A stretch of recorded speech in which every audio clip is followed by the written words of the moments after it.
Hello and welcome to Easy Gluten Free. Today I'll be showing favehealthyrecipes.com how to make this really easy chicken cordon bleu risotto. Now this one skillet meal is the perfect thing to make if you have a little leftover ham after a holiday meal. Or maybe you've got a couple of leftover guests that decided to spend the night, and now you got to come up with another meal for them the next day.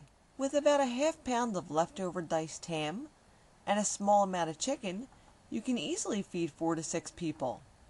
Alright, to make this one you'll need 8 ounces of diced ham, which for me was about 2 half-inch slices from a small ham, 8 ounces of cooked diced chicken breasts, or about 1 medium breast, 1½ cups of Arborio rice, or some other short grain risotto rice, 1 large onion diced, 2 tablespoons of olive oil, 2 tablespoons of butter divided in half, 1/2 cup of white wine, 5 to 6 cups of heated chicken broth or stock, make sure it's gluten-free, and 3 ounces of gruyere cheese.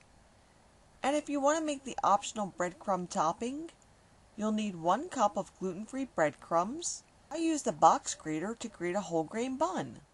And you'll need to stir that together with 2 tablespoons of grated locatelli, 1/4 teaspoon of paprika, 1/2 teaspoon of thyme, some salt and pepper to taste, and optionally some cayenne pepper. And once you have that all combined, stir in 1 tablespoon of olive oil. Now transfer the entire crumb mixture onto a small baking sheet that's been sprayed with nonstick spray. Then toast the seasoned breadcrumbs in a preheated 300-degree oven for 10 minutes or until the topping is crunchy and golden. Then transfer it into a bowl and add about a tablespoon of chopped fresh parsley. Then set it aside to top off the plates of risotto when you're serving this. Now to make the risotto, first add the onion, olive oil, and 1 tablespoon of the butter to a large shallow skillet and saute for 2 to 3 minutes or until the onions just start to get translucent. Now add the rice to the pan and continue to saute for another 3 or 4 minutes, stirring frequently until the rice is toasted and coated in the oil. Then add the wine to the pan and allow it to simmer for a minute or so until the liquid is completely absorbed. Now ladle in about 1.5 cups of the broth and allow the rice to gently simmer as you periodically stir it for about 5 minutes or so, or until the liquid is absorbed.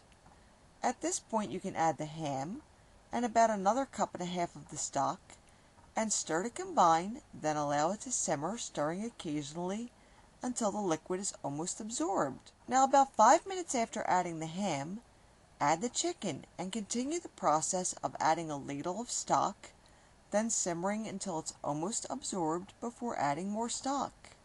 In total, the risotto should be simmering for roughly 20 minutes or until the rice is tender. Then turn off the heat, and optionally you can stir in 1 tablespoon of grated locatelli and 1 tablespoon of butter just before serving to add a little more luxury to the dish. Now you're going to want to serve this while it's still hot, and sprinkle each portion with some gruyere cheese and the crunchy seasoned breadcrumbs. Now does this look like a meal made from leftovers? I'd say it looks more like luxury than leftovers. So the next time you're in a jam for what to do with that leftover ham, I hope you'll give this recipe a try. And if you'd like to see the recipe in print, you could always visit my blog. And for additional recipes and tips to fit in with your healthy lifestyle, visit my friends at favehealthyrecipes.com. See you again soon.